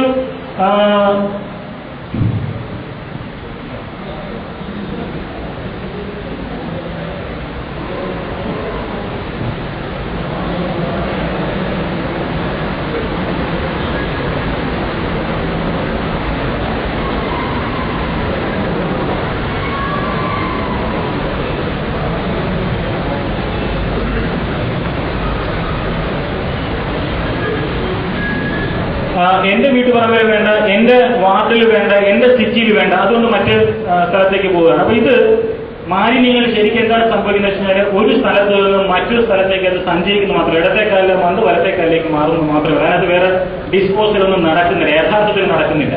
അതിന് ഓരോരുത്തർക്കും ഓരോ ന്യായങ്ങൾ പറയാനുണ്ടാവും. സമുദ്രനിരപ്പിൽ നിന്ന് 5000 മീറ്റർ ഉയരെയുള്ള ലഡാക്കില് ലേ എന്ന് പറഞ്ഞ നഗരത്തിലെ മാലിന്യം കൊണ്ടിട്ടിരുന്ന സ്ഥലം കാണാൻ പോയപ്പോ സിന്ധു നദിയുടെ ഒരു കൈവഴി വരുന്ന സ്ഥലത്തിന് കാശ്മീരിൽ ഇങ്ങനെയുള്ള സ്ലോപ്പിലാണ് വേസ്റ്റ് ഉണ്ടാക്കിയിരിക്കുന്നത്. അപ്പൊ ഏറ്റവും കൂടുതൽ വേസ്റ്റ് ഉണ്ടാക്കുന്നത് പട്ടാള ക്യാമ്പിൽ നിന്നാണ്. അപ്പൊ ഞാനിതിനോട് ഒന്നിനോട് ഇത് മോശമല്ല ഇങ്ങനെയൊക്കെ വേസ്റ്റ് ഇട്ട് ഏതും കൂടുതലും നമ്മൾ പവിത്രമായി കരുതുന്ന സിന്ധു നദിയിലേക്ക് എത്രയും പോകുന്നത്, ഇതെന്താണെന്ന് വെച്ചിട്ട് ഒരു കുഴപ്പമില്ല. കാരണം ഇത് മുഴുവൻ നേരെ പാകിസ്ഥാനിലേക്കൊക്കെ പോകുന്നത്. ഭീകരതയ്ക്ക് അതിഭീകരതയുടെ ഉത്തരം ആണ് അവർ ചെയ്തിട്ടുള്ളത്. അപ്പൊ ഞാൻ തിരിച്ചു ചോദിച്ചു, ബ്രഹ്മപുത്രയിൽ ചൈനയിൽ അവരിങ്ങനെ ചെയ്താൽ നമ്മൾ എന്ത് ചെയ്യുമെന്ന് ചോദിച്ചു. അപ്പൊ ഇങ്ങനെയാണ് നമ്മൾ കാണുന്നത്. എന്റെ പറമ്പിൽ നിന്ന് പൊയ്ക്കോട്ടെ, എന്നെക്കാളും മോശമായിട്ടുള്ള ആളുടെ വേറെ കേരളത്തിൽ നിന്ന് വേസ്റ്റ് നമ്മൾ തമിഴ്നാട്ടിലോട്ട് കയറ്റി വിടും അല്ലെ. പാണ്ടി, കറുത്തവൻ, വൃത്തിയില്ലാത്തവർ നമുക്ക് അവിടെ അയക്കാം. അതുകൊണ്ട് ഇവിടെ നിന്ന് എറണാകുളത്ത് നിന്നൊക്കെ തന്നെയുള്ള മാലിന്യങ്ങൾ നമ്മൾ തമിഴ്നാട്ടിലെ പല ഭാഗങ്ങളിൽ നമ്മൾ കയറ്റി വിട്ടിട്ടുണ്ട്. അവസാനം ഞാൻ അടിയും വാങ്ങിച്ചിട്ടുണ്ട്. തമിഴ്നാട്, കർണാടക ഗ്രാമങ്ങളിലേക്ക് മാലിന്യങ്ങൾ ഇവിടെ നിന്ന് കയറ്റി അയച്ചിട്ടുണ്ട്. അപ്പൊ ഇത് കാണിക്കുന്നത് ഒരു ഡംപിംഗ് സിൻഡ്രോമാണ്. നമ്മൾ രാവിലെ ബക്കറ്റിലേക്ക് ഇടുന്നു, ആ ബക്കറ്റിൽ നിർത്തിയിട്ട് നമ്മൾ തെരുവിലേക്ക് ഇടുന്നു, തെരുവിൽ നടത്തുകൊണ്ടുവന്ന് എറണാകുളത്താണെങ്കിൽ ബ്രഹ്മപുരത്ത് പോകുന്നു, കോഴിക്കോടാണെങ്കിൽ നെല്ലിയമ്പറമ്പിലേക്ക് പോകുന്നു. എന്നിട്ട് നമ്മളിങ്ങനെ ആശ്വസിച്ചിരിക്കും, നമ്മൾ വേറെ കൊടുത്ത് അയച്ചു. അത് കഴിഞ്ഞിട്ട് എന്താ സംഭവിക്കുന്നത്? യൂറോപ്പും US ഇത് തന്നെയാണ് ചെയ്യുന്നത്. അവരുടെ വേസ്റ്റ് മുഴുവനും അവിടെ നിന്ന് കയറ്റിയിട്ട് അവരെക്കാളും മോശം ആൾക്കാരാണ് ഇന്ത്യയും ബ്രസീലും ചൈനയുമാണ്. അപ്പൊ ഇങ്ങോട്ട് കയറ്റി വിടും. അപ്പൊ മലയാളി, വിദ്യാഭ്യാസമുള്ള, വിവരമുള്ള, ആരോഗ്യ കാര്യത്തിൽ വളരെയധികം ശ്രദ്ധയുള്ള മലയാളി അവന്റെ എച്ചിലിൽ നിന്ന് ഭക്ഷണം കഴിക്കും ഒരു ഉറപ്പുമില്ലാതെ. നിങ്ങൾ എത്ര പേര് ടെട്രാപാക്ക് പ്ലേറ്റിൽ നിന്ന് ഭക്ഷണം കഴിച്ചിട്ടുണ്ട്? ഇപ്പോൾ എല്ലാ പാർട്ടികൾക്കും ഭക്ഷണം കൊടുക്കുന്ന എല്ലാ കാര്യങ്ങളും നമ്മൾ ടെട്രാപാക്കിന്റെ പ്ലേറ്റിലല്ലേ കഴിക്കുന്നു. അത് വേസ്റ്റ് ട്രാൻസ്ഫർ സ്റ്റേഷനുകളിൽ വെച്ച് സോർട്ട് ചെയ്യപ്പെട്ട് വരുന്ന സാധനങ്ങൾ. അതായത് മുഴുവൻ മുനിസിപ്പൽ വേസ്റ്റ് ഞാൻ കണ്ടിട്ടുള്ള, നേരിൽ കണ്ടിട്ടുള്ള മുനിസിപ്പൽ വേസ്റ്റ് കൊണ്ടിടുന്ന ട്രാൻസ്ഫർ സ്റ്റേഷൻ ഉണ്ട്. അവിടെ നിന്ന് വേർതിരിച്ചെടുക്കുമ്പോൾ പരമാവധി ഒരു റിക്ലെയിം ചെയ്യാൻ പോകും. കാരണം ലാൻഡ് ഫിൽ കോസ്റ്റ് വളരെ കൂടുതലാണ് അവിടെ. 1 ടൺ മാലിന്യം അവിടെ ലാൻഡ് ഫിൽ ചെയ്യുന്നതിന് വേണ്ടി വരുന്ന ചെലവിനേക്കാളും കുറച്ച് പൈസ കൊടുത്താൽ അത് ഇന്ത്യയിൽ എത്തിക്കാൻ പറ്റും. അപ്പോൾ ഇത് എടുത്തിരിക്കുന്ന കോൺട്രാക്ട് എടുത്തിരിക്കുന്ന ആളിന് ഇത് ലാഭകരമായ ഒരു പരിപാടിയാണ്. $100 ചെലവാക്കേണ്ട സ്ഥലത്ത് അയാൾക്ക് $70 ചെലവാക്കിയാൽ മതി, അത് ഇന്ത്യയിലെത്തും. $30 അയാൾക്ക് അധിക ലാഭം കിട്ടും. അപ്പൊ അതിന് വേണ്ടിയിട്ട് അത് ഇന്ത്യയിലേക്ക് വരും. ഈ അടുത്ത കാലത്ത് നമ്മളിവിടെ പിടിച്ചാണ് പേപ്പർ എന്ന് പറഞ്ഞ് വിളിച്ചപ്പോൾ മുനിസിപ്പൽ വേസ്റ്റാണ് ന്യൂയോർക്കിൽ നിന്നുള്ളത്. ടെട്രാപാക്ക് എന്ന് പറഞ്ഞാൽ ഫ്രൂട്ടിയുടെ വരുന്ന പേപ്പർ, 4 ലേയറുള്ള പേപ്പർ, അത് പ്രിന്റ് ചെയ്തിട്ട് വേസ്റ്റ് വരുന്ന കട്ട് ചെയ്ത വേസ്റ്റ് അവർ മുനിസിപ്പൽ വേസ്റ്റിലേക്ക് കൊടുക്കും. അപ്പൊ അത് എല്ലാ വേസ്റ്റുകളും മിക്സ് ചെയ്തിട്ടാണ് വരിക. അവിടെ നിന്ന് മാത്രം വേർതിരിച്ചെടുത്തിട്ട് ഒരു റോ മെറ്റീരിയൽ എന്ന പേരിൽ കണ്ടെയ്നറിൽ കയറ്റിയിട്ട് ഇങ്ങോട്ട് വിടും. എനിക്ക് ഓഫർ കിട്ടിയതാണ്. ഞാൻ വേസ്റ്റ് മാനേജ്മെന്റ് പഠിക്കാൻ വന്ന ആളാണെന്ന് പറഞ്ഞപ്പോഴത്തേക്ക് ന്യൂയോർക്കിൽ വെച്ചിട്ട് എന്റെ അമ്മാവനെ കൂട്ടുമ്പോൾ നീ അഡ്രസ് വന്നിട്ട് തിരുവനന്തപുരത്ത് ഇരുന്നാൽ മതി, ഇഷ്ടം പോലെ പൈസ ഉണ്ടാക്കാം, സാധനം എത്തിച്ചേരാന്ന് പറഞ്ഞു. ഞാൻ പറഞ്ഞ ചാൻസ് ഇത് ഇവിടെ കൊണ്ടുവന്നിട്ട് നമ്മൾ കട്ട് ചെയ്ത് പ്ലേറ്റ് ആക്കിയിട്ട് കഴുകണ്ട, കുടയ്ക്കണ്ട, വൃത്തിയോടുകൂടി കഴിക്കും. വാഴയുടെ മോശമാണ്, ആരോഗ്യത്തിന് പ്രശ്നം ഉണ്ടാക്കും. ഒരാൾ കഴിച്ച പ്ലേറ്റ് നമ്മൾ എങ്ങനെ കഴിക്കുക?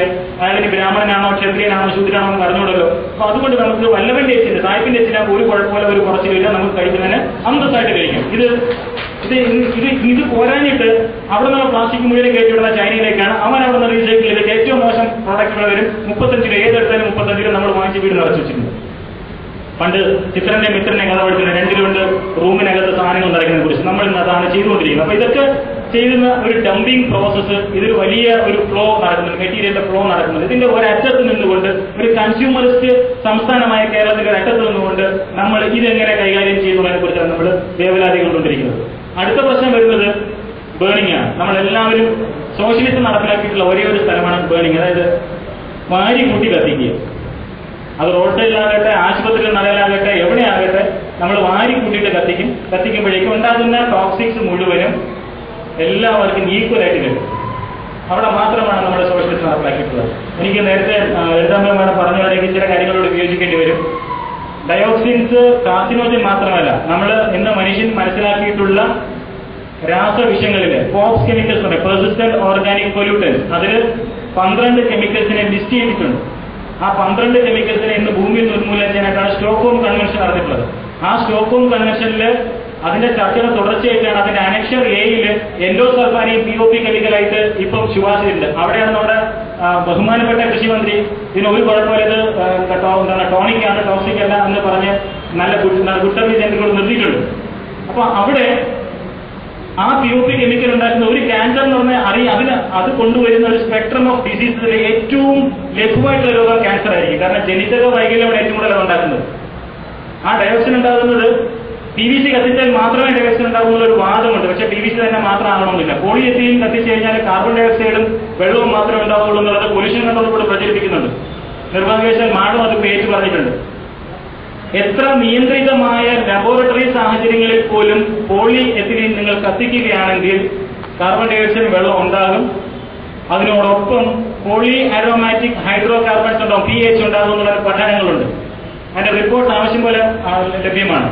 അപ്പോ പലവിധ കളറും മറ്റു പല സാധനങ്ങളും ചേർത്ത പോളിയെത്തീൻ, നമുക്ക് കിട്ടുന്ന പോളിയെത്തീൻ വിശദമായ പോളിയെത്തീൻ സാധനങ്ങളൊന്നുമല്ലോ. അതിനകത്ത് കളറുണ്ട്, പലതരത്തിലുള്ള മറ്റു സാധനങ്ങൾ ചേർത്തിട്ടുണ്ട്. അത് മാത്രമല്ല അതിനകത്ത് അത് പൊതിഞ്ഞു വന്ന സാധനങ്ങളുടെ ആവശ്യത്വം ഉണ്ടാകാം, ചിലപ്പോൾ ഡിറ്റർജന്റ് ഉണ്ടാകാം, മറ്റെന്തെങ്കിലും കെമിക്കൽസ് ഉണ്ടാകാം.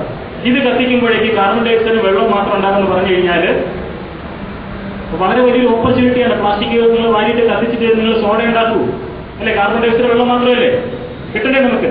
ഇപ്പൊ പറയുന്നുണ്ട് ഇതേ പ്ലാസ്റ്റിക് കത്തിച്ച് ഡീപോളിമറൈസ് ചെയ്ത് കഴിഞ്ഞാൽ നമുക്ക് പെട്രോൾ ഉണ്ടാക്കുന്ന ഒരു പുതിയ വാദവും വരുന്നത്. അതെന്തുമായി ബന്ധപ്പെട്ട് പക്ഷേ നമ്മൾ ചില കാര്യങ്ങൾ സയൻസ് പറയുമ്പോൾ വളരെ തിയറിറ്റിക്കലി വളരെ ശരിയായിട്ട് നമുക്ക് തോന്നുമെങ്കിലും പ്രാക്ടിക്കലി അങ്ങനെയല്ല.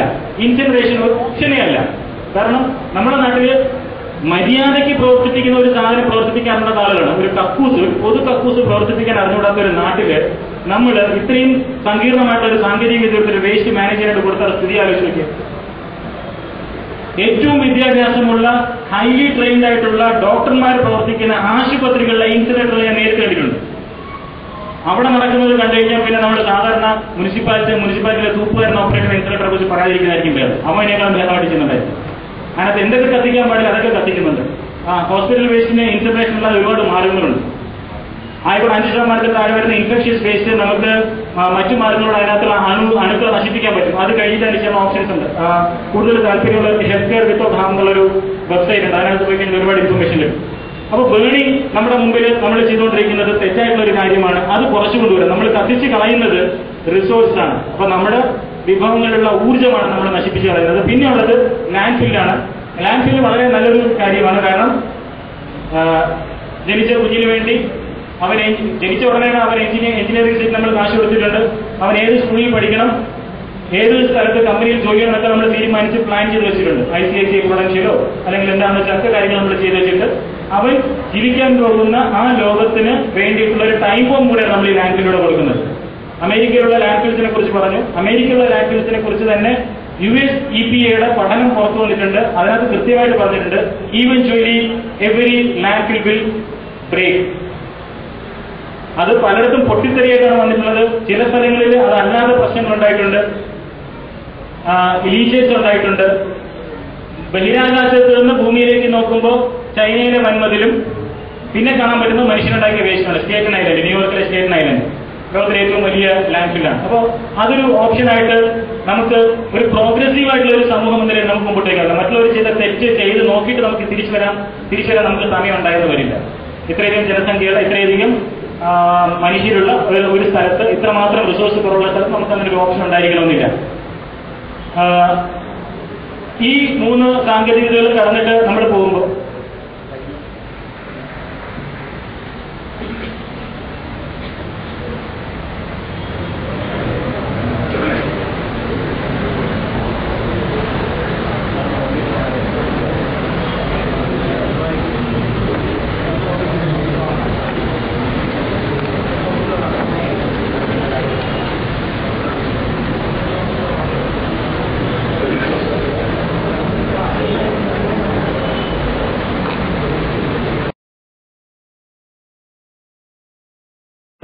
സാധാരണ നമ്മൾ പറയുമ്പോൾ നമുക്കൊരു അപകർഷത ബോധമാണ്. നമ്മൾ ഇന്ത്യക്കാർ ഭയങ്കര മോശമായിട്ടാണ് പെരുമാറുന്നത്. ഞാൻ 1.5 വർഷം മുമ്പ് ജനീവയിൽ വെച്ചിടുന്ന ഒരു ചിത്രം ഉണ്ടായിരുന്നു എൻ്റെ അടുത്ത്. നമ്മൾ മാത്രമല്ല വേസ്റ്റിന് ഇവിടെ വെച്ചിട്ടാണ് ചുറ്റും വേസ്റ്റ് എറിയുന്നത്. അത് നമ്മൾ ഇന്ത്യക്കാർ മാത്രമല്ല ചെയ്യുന്നത്, അവരും ചെയ്യുന്നുണ്ട്. അതിനൊരു ചിത്രം എൻ്റെ അടുത്തുണ്ടായിരുന്നു. അപ്പോൾ ലോകത്തിലെ എല്ലായിടത്തും വേസ്റ്റിൻ്റെ അടുത്ത് വെക്കുകയും അത് നമ്മുടെ ഉന്നം പരീക്ഷിക്കാനുള്ള ഒരു സാധ്യത, അതിനൊരു ഒളിമ്പിക് ഐറ്റമാക്കി മാറ്റുകയാണെങ്കിൽ ഒരു പക്ഷേ നമ്മൾ തിരുവനന്തപുരത്തുകാരും കൊച്ചിക്കാരൊക്കെ സ്വർണം വാരിക്കൂട്ടുമായിരുന്നു. ഇനി റെസ്പോൺസിബിലിറ്റിയിലേക്ക് പോകണമെങ്കിൽ സിറ്റിസൺ റെസ്പോൺസിബിലിറ്റിയെ കുറിച്ച് നമ്മൾ അധികം ഇപ്പോഴും സംസാരിക്കുന്നില്ല. സിറ്റിസന് വളരെ വലിയ റോളുണ്ട്. അവനവന്റെ പെരുമാറ്റത്തിന് മാറ്റം ഉണ്ടാക്കാത്തിടത്തോളം കാലം, നമ്മുടെ പെരുമാറ്റത്തിൽ, നമ്മുടെ സ്വഭാവത്തിൽ മാറ്റം ഉണ്ടാകാത്തിടത്തോളം കാലം ഈ പ്രശ്നം പരിഹരിക്കാൻ പറ്റുന്നില്ല. കാരണം നമ്മൾ പല കടകളിൽ നിന്ന് പല സമയങ്ങളിലായിട്ട് വാങ്ങിക്കൊണ്ടുവന്നിട്ട് വീട്ടിൽ പല സ്ഥലങ്ങളിലായിട്ട് സൂക്ഷിക്കുകയും ഒടുവിൽ എല്ലാം കൂടെ ഒരുമിച്ച് മിക്സ് ചെയ്ത് നമ്മൾ പുറത്ത് വെക്കുന്ന സാധനത്തിന് ഒരു സൊല്യൂഷൻ ഉണ്ടാകുന്നില്ല. ഇന്ന് നമ്മുടെ നാട്ടിലെ ലോക്കൽ സെൽഫ് ഗവൺമെന്റ്സിന് അതിന്റെ റെസ്പോൺസിബിലിറ്റി തലയിൽ കെട്ടിവെച്ച് കൊടുത്തിട്ടുണ്ട്. പക്ഷെ അതിനുള്ള എക്സ്പെർട്ടീസ് അവർക്കില്ല. അവർക്ക് ആർക്കുള്ള ഒരു കൃഷി ഓഫീസറാണ്. കൃഷി ഓഫീസർക്ക് ആർക്കും കൈകാര്യം ചെയ്യാൻ പറ്റുന്നത് കമ്പോസ്റ്റിങ്ങോ വെർമി കമ്പോസ്റ്റിങ്ങോ ബയോഗ്യാസാണ്. ട്യൂബ്ലൈറ്റ് എന്ത് ചെയ്യണമെന്ന് വെച്ച് കഴിഞ്ഞാൽ ആർക്ക് പറഞ്ഞു, പ്ലാസ്റ്റിക് എന്ത് വെച്ച് കഴിഞ്ഞാൽ ആർക്കും അതിനടുത്ത് ഉത്തരവില്ല, ആരുടെ കയ്യിലും ഉത്തരവില്ല. നമുക്ക് നിയമങ്ങളുണ്ട്. എൻവയോൺമെന്റ് പ്രൊട്ടക്ഷൻ ആക്ട്, നമ്മുടെ പരിസ്ഥിതി നിയമങ്ങളുണ്ട്. പരിസ്ഥിതി നിയമങ്ങൾക്ക് കീഴിൽ വരുന്ന വാട്ടർ ആക്ട് ഉണ്ട്, എയർ ആക്ട് ഉണ്ട്. അതിന്റെ അടിസ്ഥാനത്തിൽ നമുക്ക് പൊല്യൂഷനെതിരായിട്ടുള്ള ചില നിയമ നടപടികൾ വെച്ചിട്ട് നമുക്ക് മാലിന്യങ്ങളെ നിയമം കൊണ്ട് നിയന്ത്രിക്കാൻ നമ്മൾ ശ്രമിക്കുന്നുണ്ട്. പക്ഷെ നടക്കുന്നില്ല. പിന്നെ പേടിക്കേണ്ട, കടിക്കില്ല എങ്കിലും നമുക്കൊരു നിയമമുണ്ട്. MSW municipal solid waste management and handling rules 2000 വന്നിട്ടുള്ള നിയമമാണ്. ഇതുവരെ അത് ആരെങ്കിലും കടിച്ചതായിട്ട് എനിക്ക് അറിഞ്ഞുകൂടാ. വലിയ ഉപദ്രവമില്ലാത്തൊരു ജീവിയാണ്. അതിനകത്ത് എന്തൊക്കെ വേസ്റ്റ് ചെയ്യണം, വേസ്റ്റിനെ എങ്ങനെയൊക്കെ കൈകാര്യം ചെയ്യണം എന്നതിനെ കുറിച്ച് കൃത്യമായിട്ട് പറഞ്ഞിട്ടുണ്ട്. അതിനുശേഷം കേരളത്തിൽ നടന്നിട്ടുള്ള ശ്രദ്ധേയമായിട്ടുള്ള ഒരു ജനകീയമായിട്ടുള്ള ഒരു പ്രവർത്തനമായിരുന്നു മാലിന്യമുക്ത കേരളം. അത് ഒരു മാറ്റം ഉണ്ടാക്കി. കാരണം എത്രയൊക്കെ നമ്മൾ സാങ്കേതിക വിദ്യ വെച്ചിട്ട് നമ്മൾ സോൾവ് ചെയ്യാൻ ശ്രമിച്ചു, നിയമങ്ങൾ വെച്ചിട്ട് നമ്മൾ സോൾവ് ചെയ്യാൻ ശ്രമിച്ചു. പക്ഷേ ജനകീയ ഇടപെടലിന് ഒരു മാറ്റം ഉണ്ടാക്കാൻ പറ്റുമെന്ന് കഴിഞ്ഞ 6 വർഷത്തെ ഒരു ക്യാമ്പയിൻ, അത് സർക്കാരും വിവിധ ഏജൻസികളും സന്നദ്ധ പ്രവർത്തകരും രാഷ്ട്രീയ പ്രവർത്തകരും പൊതുജനങ്ങളും കൂടെ ഒരുമിച്ച് പ്രവർത്തിച്ചിട്ട് പ്രൂവ് ചെയ്തിട്ടുണ്ട്. അത് മുമ്പോട്ട് കൊണ്ടുപോകേണ്ട ഒരു ആവശ്യമുണ്ട്. ഇനി വരുന്ന ഗവൺമെന്റ് അത് എന്തുമാത്രം ആത്മാർത്ഥത മുമ്പോട്ട് കൊണ്ടുപോകുന്നതിനെ കുറിച്ച് നമുക്ക് പ്രാധാന്യം കൊണ്ടുപോകുകയാണെങ്കിൽ വളരെ നല്ലതായിരിക്കും.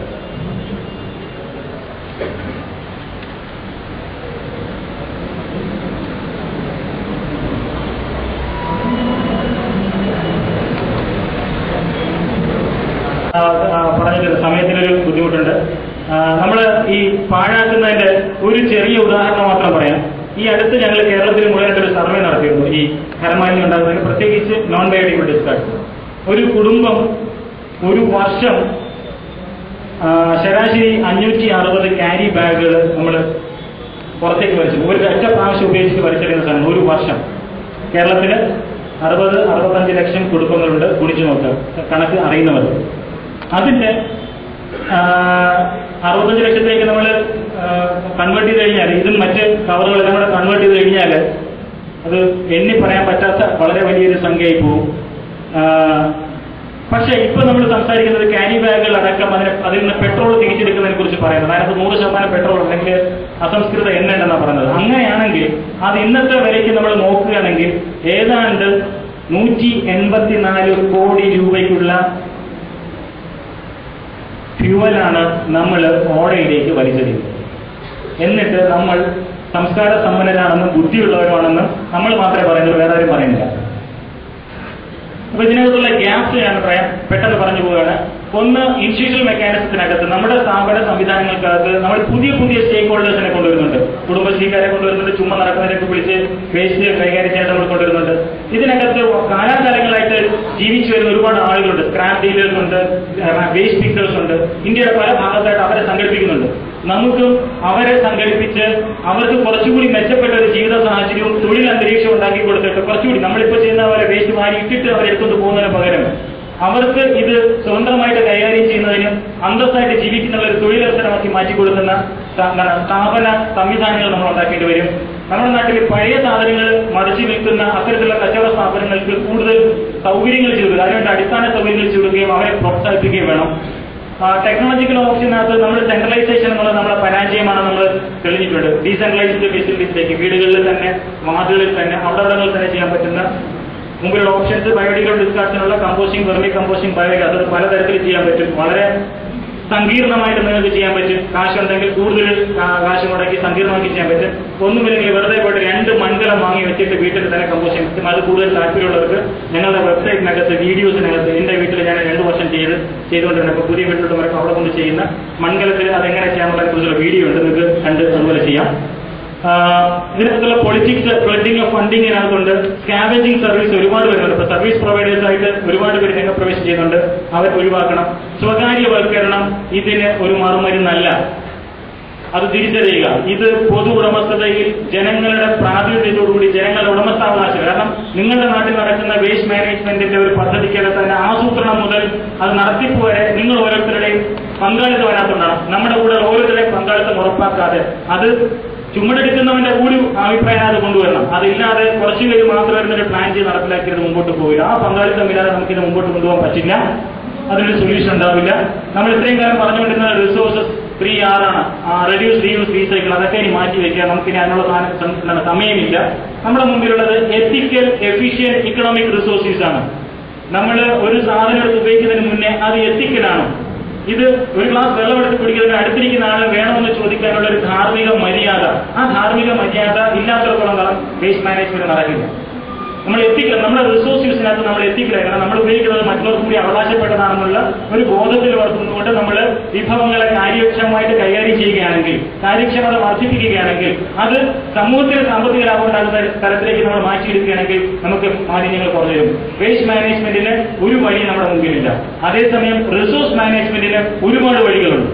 വിഭവങ്ങൾ മാനേജ് ചെയ്യാൻ നമുക്ക് പറ്റും, പക്ഷേ വേസ്റ്റ് നമുക്ക് മാനേജ് ചെയ്യാൻ പറ്റില്ല. വേസ്റ്റ് മാനേജ് ചെയ്യാൻ പോകുന്നത് പോലും വേസ്റ്റ് ആയിട്ട് മാറുകയുള്ളൂ. സീറോ വേസ്റ്റ് എന്നൊരു ആശയമുണ്ട്. സീറോ വേസ്റ്റ് എന്ന ആശയം വേസ്റ്റ് മാത്രം കൈകാര്യം ചെയ്യുന്നതിനെ കുറിച്ചല്ല പറയുന്നത്, അത് ക്ലീൻ പ്രൊഡക്ഷനെ കുറിച്ച് പറയുന്നത്. ഉൽപ്പാദന ഘട്ടത്തിൽ തന്നെ അതിന് മാറ്റം ഉണ്ടാക്കണം. എക്സ്റ്റൻഡഡ് പ്രൊഡ്യൂസർ റെസ്പോൺസിബിലിറ്റി, നമ്മുടെ നാട്ടിൽ എക്സ്റ്റൻഡ് പ്രൊഡ്യൂസർ റെസ്പോൺസിബിലിറ്റി കുറിച്ച് പറഞ്ഞു കഴിഞ്ഞാൽ ആൾക്ക് ചെയ്തു വരും. ട്യൂബിലേക്ക് എന്തെങ്കിലും വെച്ച് കഴിഞ്ഞാൽ നമ്മൾ വഴിയിലെത്തി പൊട്ടിക്കും. അതിനകത്ത് 1 ഡ്രോപ്പ് മെർക്കുറി ഉണ്ട്. മെർക്കുറി ന്യൂറോടോക്സിൻ ആണെന്ന് എല്ലാവർക്കും അറിയാം. പക്ഷേ എന്നാലും നമ്മളതിനെ എറിഞ്ഞ് പൊട്ടിക്കും. അത് വേപ്പറൈസ്ഡ് പോയിട്ട് നമ്മൾ സമ്മതിക്കും. വിദേശത്താണെങ്കിൽ ഇതേ ഫിലിപ്സ് ഈ ട്യൂബിലേക്ക് അവിടെ തിരിച്ചു വാങ്ങിക്കണം. ഇതേ കൊക്കക്കോള പെരിക്കോട്ടിൽ തിരിച്ചു വാങ്ങിക്കണം. സാനിറ്ററി നാപ്കിൻസ് അവർ തിരിച്ചെടുക്കണം. അപ്പൊ ഇത്തരത്തില് തിരിച്ചെടുക്കുന്നതിന് വേണ്ടിയിട്ട് കമ്പനികൾ അതിനുവേണ്ടി നമ്മൾ പ്രവർത്തിക്കണം. റിസോഴ്സ് റിക്കവറി ഉണ്ടാകണം.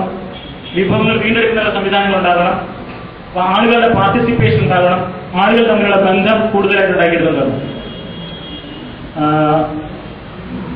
ഇതിനൊക്കെ എല്ലാവരുടെയും ഒരുമിച്ചുള്ള ഒരു പ്രവർത്തനത്തിന്റെ ഒരു ആവശ്യമുണ്ട്. മാലിന്യങ്ങളുടെ അളവ് കുറയ്ക്കുകയാണെങ്കിൽ നമുക്ക് പിന്നെ കുറച്ചുകൂടി പ്രതീക്ഷിക്കാൻ ഭാവിയുണ്ടാകും. ഈ വിഷയത്തിൽ കൂടുതൽ കാര്യങ്ങൾക്ക് storyofthestuff.org എന്നൊരു വെബ്സൈറ്റ് ഉണ്ട്. വളരെ നല്ലൊരു വെബ്സൈറ്റാണ്. storyofthestuff. അതുപോലെ തന്നെ സ്റ്റോപ്പ് റാഷിംഗ് ദ ക്ലൈമറ്റ്, നേരത്തെ പറഞ്ഞ തെർമൽ സാങ്കേതിക വിദ്യകളുണ്ട്, കത്തിച്ച് കളയുന്ന ബയോളിസിസ്, ഇൻസിനറേഷൻ തുടങ്ങിയ അതിനെക്കുറിച്ചുള്ള അതിന്റെ പോരായ്മകളെ കുറിച്ച് അതിന്റെ പ്രശ്നങ്ങളെ കുറിച്ച് വിശദമായി പ്രതിപാദിക്കുന്ന റിപ്പോർട്ടുകൾ ലഭ്യമായിട്ടുള്ള സ്റ്റോപ്പ് റാഷിംഗ് ദ climate.org ഉണ്ട്. noburn.org, no-burn, noburn.org എന്നുള്ള വെബ്സൈറ്റിനകത്തും ഈ ഇൻസിനറേഷൻ അത് കേസ് സ്റ്റഡികൾ സഹിതം, ഇന്ത്യയിൽ നിന്നുള്ള കേസ് സ്റ്റഡികൾ സഹിതം ശാസ്ത്രീയമായിട്ട് അതിനെ അവതരിപ്പിച്ചിട്ടുണ്ട്. അപ്പോൾ ഇത്തരത്തിലുള്ള വിവരങ്ങൾ നിങ്ങൾക്ക് ലഭ്യമാണ്.